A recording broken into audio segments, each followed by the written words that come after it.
Hi everyone. So here we are with Lakshya Sen. Lakshya Sen is, if you follow badminton and even otherwise will know, one of the most elite athletes in India. He's young, he's good looking, and he's a very good player. Okay, his rankings have been really very good, and he's one of those guys who really is up there in badminton. So now, a sport of badminton which requires so much of fitness, so much of explosiveness, everything. We'll find out what it takes for an elite athlete to get there, and what is it that we people, strength and conditioning coaches, can do to assist them. Okay, are there things which we do right or wrong? Let's find out. So my first question, Laksh, for you is कि अभी इतने सालों से तुम you're playing, right? Strength and conditioning जो है जिसको fitness हम लोग फिटनेस को थोड़ा स्पोर्ट में भी call it strength and conditioning तो क्यों जरूरी है? व्हाट इफ तुम नहीं करो या कोई करे नहीं सिर्फ बैडमिंटन खेले दिन भर सुबह शाम badminton and nothing else you don't go to the gym no running nothing क्यों जरूरी नहीं करे बगैर नहीं हो सकता? Hello everyone, and first of all, thank you, sir, for this welcome. And yes, to answer your question, I think personally, बचपन में मुझे भी ऐसा लगता था कि सिर्फ बैडमिंटन खेलना है, मुझे हर समय कोर्ट पे आना है और ऐसे. But I think over the years, जब been working with a lot of big coaches like that, from a very young age, I started working with you. So then, by doing other things, like there are three things, I would say, mental aspect of the game and physical aspect of the game, and then the playing on court. So I think you have to divide it into three, and then give importance to each one of this. And मतलब सिर्फ खेलने से you can get to a certain level, but I think once you start doing जो strength training है, and then when you go back on court, you see those changes that okay, you are now moving faster. Maybe your legs are stronger. You can last maybe another game. And then when you start a systematic kind of training from a very young age, then you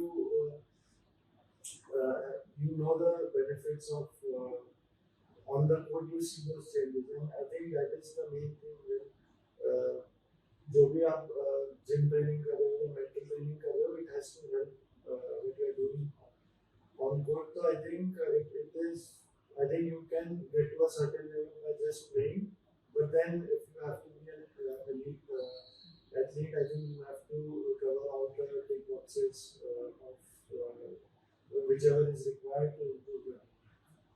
I'll come to another question. Same basically, okay. And you said it's important. Now, for a lot of young strength and conditioning coaches, physios, occupational therapists, whoever are involved in different phases of physical. Now, what if you only do strength and conditioning most of the time? Okay? Because a lot of players, a lot of coaches को लगता है कि it's so important कि gym में training is more sports करो, clean and jerks, get into the swing, सब कुछ you do, get to the ground and do running. What about अगर वो ही करें हम लोग majority? Okay, मैं तुमको suppose morning में 2 घंटे ये करा, evening में. और फिर तुम्हारा कंपटीशन है 2 हफ्ते में और लास्ट में तुम इतने फिट हो गई सब कुछ है और जाके तुम खेल लो क्यों नहीं? फिटनेस करे सिर्फ और बैडमिंटन नहीं करे देन व्हाट? आई थिंक जैसे कि मैंने कहा कि 3 एस्पेक्ट ऑफ द गेम है, and in life and in sports you always need that balance when you do certain things. And एक भी चीज का ज्यादा करके I think वो benefit नहीं दिखाई देता. When you have all the boxes ticked, I think वो time पे improvement आएगा. And but I think whatever training you do in your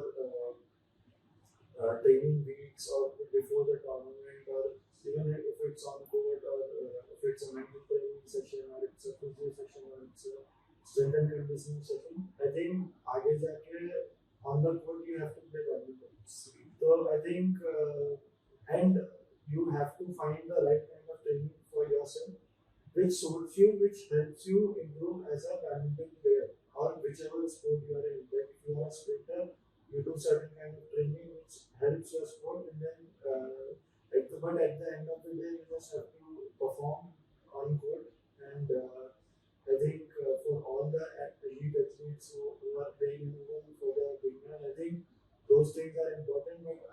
would still give a number one priority to perform on court and give badminton that priority. But again, having said that, whenever you are training on the off season or when you have time, you have to give equal time to all the aspects like mental training or maybe physical training and strength and conditioning. And then, but then at the end of the day, you just have to go and basically, and I hope a lot of the young coaches understand this, that at the end of it all, the player has to play their sport.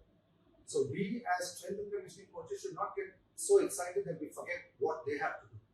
You know, all the strength and conditioning I do or anybody does is only good if it helps him to play his sport. Like I always say, the medals are won on the court, not in the gym. Okay? And for us, it is extremely important as coaches to hold our egos in check and to keep our excitement in check, because we can get very excited, right? I mean, I would love to train him and make him do some. Because I practice kickboxing, I would love to make him do that and probably just keep boxing the whole day. But is that what's going to win him a medal? Is that what is required? No. So it's extremely important to know, and like what Laksh said, that there's strength and conditioning, there's the physical aspect, the mental. It's like climbing a mountain. Ultimately, you have to reach badminton performance. Right? Once you reach that, then it means everything's still. But this can't go above badminton. So if we all know our roles, it actually helps. And in the lectures, obviously, you will see how it helps. Now, Laksh, you mentioned something. I'm going to go to the next question. You said, no, ultimately, it has to help the player. So now, if we say a player, to sort of improve, say what he does, he जाके कोई champion का workout copy कर. अभी हर sport में होते हैं ना. You are a badminton player. So there are so many greats of badminton. Linda है, Rachel, so many, जो मतलब है पहले रहे हैं, and उनसे inspire होते हैं. Same with other sports. कोई हो सकता है फुटबॉलर है, क्रिस्टियानो रोनाल्डो से impress होता है, and so on so forth. तो what happens कि अगर एक चैंपियन है, अभी जीतना है किसी को, तो चैंपियन का वर्कआउट देखे जाके जिम में बैठे चुपचाप से वो क्या कर रहा है पूरा नोट कर ले और हम कॉपी कर ले, क्या उससे आदमी चैंपियन बन सकता है? Can it help? I think to answer that, I would say it won't help you unless if you can learn from a champion how they train, how professionally they do things, and I think how mentally tough they are when in certain kind of situation, how they generally behave on court. But I think a fitness program or a strength and conditioning program should be designed to help your body, and I think for that you have to understand your body, be aware of what helps you. I think certain kind of training really helps you, and certain kind of training you require in certain kind of time when you know that okay, now my running or sprinting is good, but I don't when I go on court, my lasting capacity is not that much. So I think those personal, it is very personal. I think the program which you make, and I think first thing is be aware of your body, on what your body needs and what your sport requires, and then I think it's good to learn from the champions, from the people who have really done, who have really proven. But I think copying is not the right way to. You can get inspired, but you can't copy it. Right? That's a different body. Again, going in the same direction. What if now a person gets inspired? There are so many heroes, right? I mean, they are out there, very famous athletes like Muhammad Ali, Mike Tyson, boxing. You have Usain Bolt running. So what happens if, say, a badminton player thinks, there's some rugby player. Rugby players are known for a lot of lifting heavy weights, really strong, big guys. Okay. Or there's a boxer, a heavyweight boxer, who's extremely good, throws punches, knocks out. Mike Tyson, for example, when he was at his peak. So, as a badminton player, because this also requires fitness, boxing also requires, rugby also requires, football also requires. Can we just not copy a Mike Tyson program? He hits the bag when he was young, tall speed, high speed, and it's amazing. So why not? Or can they not copy your program? You jump up, you hit. So I can't a football player just say, no, this guy does badminton, I also do. Can that work? What do you think? I think each sport is different in itself, and sometimes I feel even if I copy a men's doubles players program, I think that wouldn't benefit me because I think within the sport itself, or if you take football in that sense, what a attacker is doing and what a goalkeeper or a defender is training for their roles, I think it will be completely different if you go into the really small details. So I think, and also I think with the athletics, I think some of the sport like sprinting or boxing or even like I would never personally do boxing in my life because I'm not really personally trained or professionally trained or I wouldn't try to risk my life. But I think I would just stick on to what is helping my game and to be very specific, I would do something which helps a badminton singles player. Not even I wouldn't look at a doubles training or because that would be completely different from what we play. So I think knowing what to do and every sport is different, and I think having the right knowledge about every other sport and what your sport requires is really important. And, So true. In fact, what is made a point about doubles for a lot of general people when we watch badminton, we just see a player jumping, lunging. But when you see two doubles players, the way they position themselves, okay, they don't have to cover as much court. That doesn't mean they don't work hard. They also work hard. But the movements of a singles player who has to lunge and then maybe go back to the baseline, hit a toss from there, move again, it's very different. Okay, so it's different. They are both badminton players, but different. And like what you said, it's an amazing point, that within the sport itself, there's women's doubles, there's mixed doubles, there's men's doubles, and then there's singles, women and men's. And it's just so different. Now coming to a very typical question, okay, in sport, across sport, over the years, we all hear, you want to train hard, you'll become, if you train, or rather you want to be a champ, train hard. You want to improve, train hard. Like generally the saying is that I think especially in India, I always say this, that we tend to have this thing of maybe training hard and that's the answer to everything. Like somebody loses and comes back, we'll say, train hard because you lost because you didn't train hard. You win and come back and say, okay, don't be too happy. Zyada kuch nahi hona, war mehnat karni hai, train hard. So, as a player, you over the years trained, you've seen how it is. Do you think one should just train hard? Is that the way? Or there are times when you have to back off? Is there sort of a difference over the months? I think as a badminton athlete, you really have to play a long season. Like when okay, you get maybe 6 weeks of off-season training where you can really push for some time on the training. You train really hard, but then at the same time, when you have to go for a match or like you have to also be fresh and you have to taper it down a little bit, and then I think understanding your body, how it reacts to different kinds of training, and I think काफी लोग ऐसे करते हैं कि even when they are tired or really have Never give up.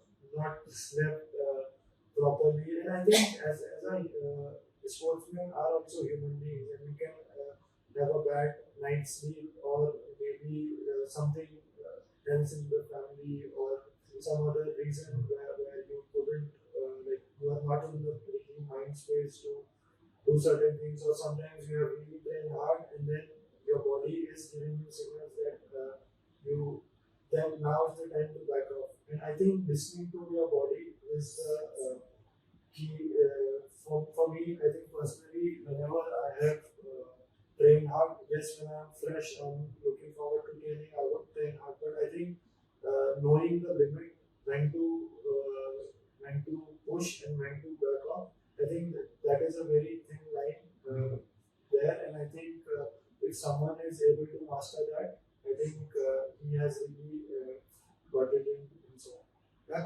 there's an amazing point in Lakshya's made, and it's coming out of the mouth of an elite athlete.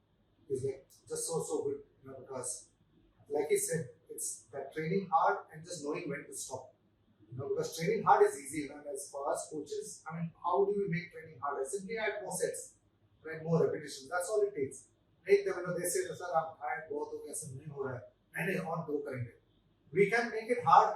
Training hard is very easy, like I always say. Okay, but like what this said, if you can know exactly how much, okay, then that is where you really then master it. Then you're a master of it. So amazing point. Thanks. Now, one question. Okay, this is a very important question. In today's time, social media, everything is out there, right? Somebody has to type, like, okay, how does an ex-athlete train, and so and so. Sometimes we see their programs. Laksh and generally with most athletes, I don't allow them to ever post about exercise programs simply because what's effective, I think you don't share. Any top, like it's like a chef. Your recipes. Why will a top chef share and say this is how we make biryani or we make pasta in famous restaurants? But there are a lot of young people are there. They do share their things. And now, what do you feel? A lot of young people out there who are the even strength and conditioning coaches. Should we watch all these clips that come out of players? What should we watch? What should we take and what should we not take from champs on social media? Because there's just so much out there. I think, to be honest, for me, whenever I have seen things related to badminton, and if it's something to do on court or like, oh, okay, how did he hit that shot? Or maybe, I think as a kid I have seen badminton in the TV, in this thing. I think the important thing is to learn from that and then try it on your own. But I think it should only be regarding to your sport. But I think strength and conditioning is a different thing where you have to know about your body, and I think there is plenty of stuff in YouTube, and if you just YouTube में जैसे आप डालते हो उसमें कि morning workout, there are like hundreds of workout, you don't know what to do. It's like and even on social media when people post, don't just blindly follow. If you see doing a good workout or a good thing, maybe I think I would personally do is ask my coaches, okay, if all my strength conditioning or मैं आपको पूछूंगा कि sir ये जो कर रहा है is it good, is it helpful or not. I think if the trainer says कि ये इस चीज में required होता है, and as a my personal thing, I am very curious to know about a lot of things, but I wouldn't just blindly follow. I would get more knowledge about it, what he is doing, why he is doing. If it's a big athlete or like even a lot of things as a kid I have seen on social media, but I always want to know more about it, get knowledge about it. Why is this person doing this, or why is that person doing that? But just don't blindly follow. In fact, there's some very good points what is made is that one could be that there's somebody who puts up and maybe it is effective, but it's effective for that person. It might be very helpful for them. The other thing could be that it's not work and they just made a nice video with great exercises, right? And they just posted it because to show that this is how I do, and maybe that's not what the real thing is. And I think we have to, as coaches, as players, we have to know that exactly what it is. Like what Laksh said, I think technically there's so much to learn. And when you see so many badminton players, there's so many strokes you can learn because there's variations are endless. So what he said, when he watches maybe matches and sees a player play this shot and this, that is what the game is. That again, like I said, that's what gets you the medals. That's what gets you the wins. But just because somebody is doing maybe a new type of lift, or some stunt, a human flag, okay, or something which they are good at, good for them, doesn't mean that the player has to do. And I think a lot of us strength and conditioning coaches, we have to remember this. I think this in the lectures also I mentioned. We are not working with fitness athletes. Okay, these are sports people who need to be good in their sport. If there are people when we see again on YouTube, there are all these sort of fitness models who will do some amazing stuff. and you see the push-up variations. They jump in the air, do a Superman, come down, dive, do this. Good for them. Does it mean that these players need to do that? Though it looks so good, maybe not. For majority of the sports people, we have to check how their shoulders are, how their back is, how their knees. Maybe that would do more damage. Okay, and that is a skill that those guys have, which they do, but that is not about sport. When we are looking at Olympic sports, most of it you need a skill. They have mastered the racket and mastered the shuttle. Okay, so this again I think is a crucial point. What is mentioned is very important for us to remember. Even coaches and players do. Love your celebrities, love your champions. Don't copy them because you don't know what they are doing might be good for them, and you have to find out what's good for you. Now, last question, Max. Over the years, you worked with me, and I've always taught a lot of things. So, what is the one thing? And I don't know yet. Okay, let's find out. What is the one thing, or maybe a few things that you think you've learned? Have you become smarter, or have you just played hard with me all the time? What is it? I think there are many things that I've learned from you, sir. Don't tell everything. Beginning, yes, I would like to share a few that would be making aware of my body and giving me that knowledge, like why the things are being done. So today, I grow as a person, as an athlete. When I say on court, when I go, I make a lot of decisions. I do know about the game, how I used to play. But again, when it comes to strength and conditioning sessions, I think you have made me aware about what are the things I can do, how the things are to be done, and how to really take care of my body. That would be one thing, and the other thing I would say is over the years we have trained hard, we have enjoyed the training sessions here. But I think one thing I have learned from you is the fighter mindset, where whenever we train, we do a lot of things, but then when the time comes, you have to go in. You are inside that court, you are in that match, and all you are thinking about is winning a point. So you go in with a fighter mindset and just leave everything on court and play with that passion that I think that your life depends on this. And I think that would be, I think, one of the big things that I've learned from you, that going with a fighter mindset. And I think part of it is now I'm started to watching a lot of MMA fights or ESL, and then I can really connect with them. Like even मेरे sport में it's still a little bit different, where I won't get hit or there is no life risk even if I lose. But I think whenever I see those athletes fighting on the ring, and they're thrown inside, and then the other guys are killer in front of you, and then you just have to fight. I think whenever I play, I try to bring out that concept. Thanks. This I think is seriously, I think for a lot of athletes, those who are especially in opponent-based sports. See, badminton also is in a way like fighting. There's no contact, but you're fighting somebody. You want to beat him that day. And just like in fighting, it depends on that day who beats who. And like what is said, and I strongly believe in this. You have to, once you enter inside, you're a fighter. It's either you or me. One of us gets knocked down or choked out.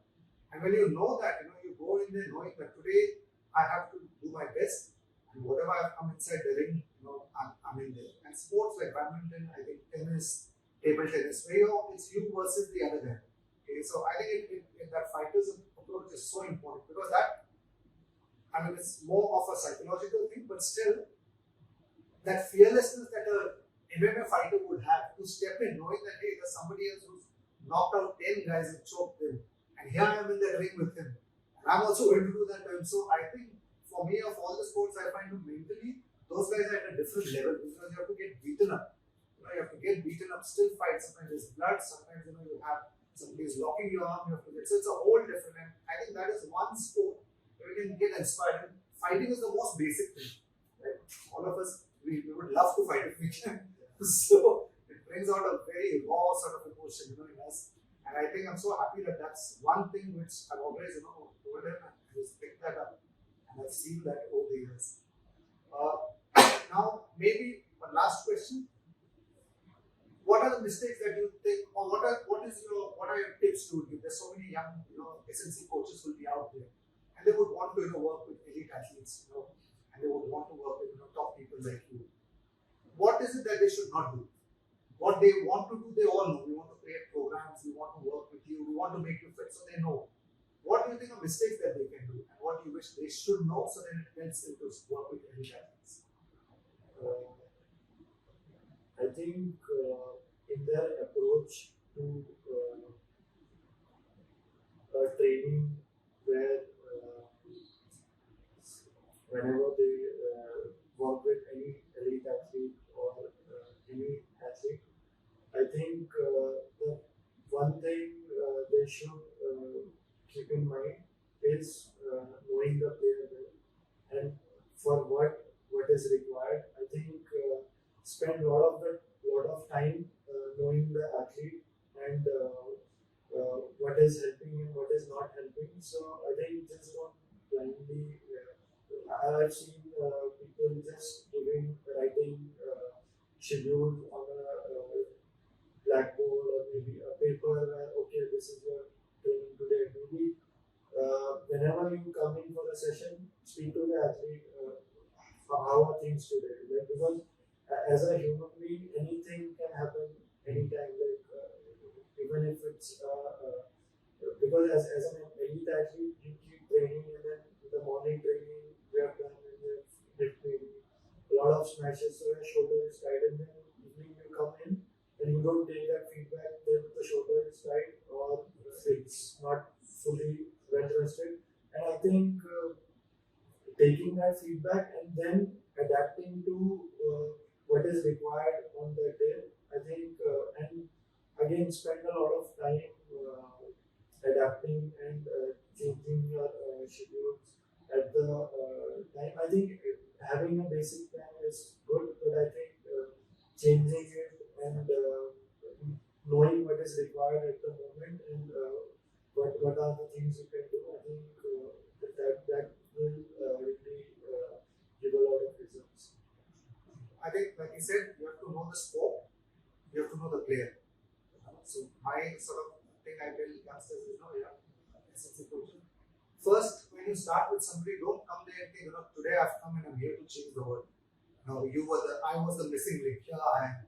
Okay, come and first maybe 1 month, just stay quiet, observe and understand, and then start. Because there'll be a lot you learn. I can tell you without a doubt, I have learned so much from Laksh over the years. So many other athletes that I work with, so much, because I don't play badminton. I don't know what it takes, when he's playing against a world-class player, the speed that he needs. I get that idea from him, right? I mean, I have learned strength and conditioning, I have practiced. I don't know what it feels to be on that court, to move at that speed. So I can learn as well, okay? And that's why they say teaching is learning twice. We as coaches have to be very open to asking. He's a world-class player. Who better can I learn about badminton than him? So if I enter there thinking, hey, I'm the strength and conditioning coach, here I am, I've trained so and so, and I'm here to, teach you. What am I learning? You have to ask, I'm teaching him, but am I also learning? And then am I creating a program? So what is said for a lot of young guys, it's a brilliant thing, and I hope, majority of you know. It's okay, so. Yes, इसमें ये आने वाला है किसमें?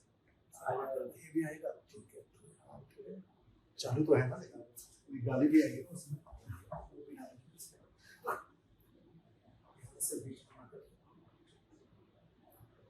So just to go over what I said and what he has said, that as a young coach or as even an experienced coach, teach and learn. Okay? Teach them and learn from them. And if you're going to work with an elite athlete, nothing like that. You're a lucky guy because you would be learning so much. Okay, so when you get an elite athlete, instead of trying to teach them all the time, keep your mind open and learn from them. What happens, how do they feel, what happens with their body, when they move well, what was going on. There's so much, and that will make you good to work with other athletes. Don't get thinking, I'm a teacher and here I am to teach you. I'm this guru who's coming and that's it. I'm here, you listen. जो मैं बोलूँगा वही सुनोगे. It doesn't work like that. Especially elite athletes, they know how good they are. Well, they have played. They become champs. They have qualities. So we are here to assist. We are not just here to teach and say this is it. Okay. So thanks, Lux. This has been amazing. Without a break, we have done this. And I thought we'll be taking breaks, but this has really been good. Thanks for all the wisdom. And now this, of course, a long career. You guys will see him for a long time.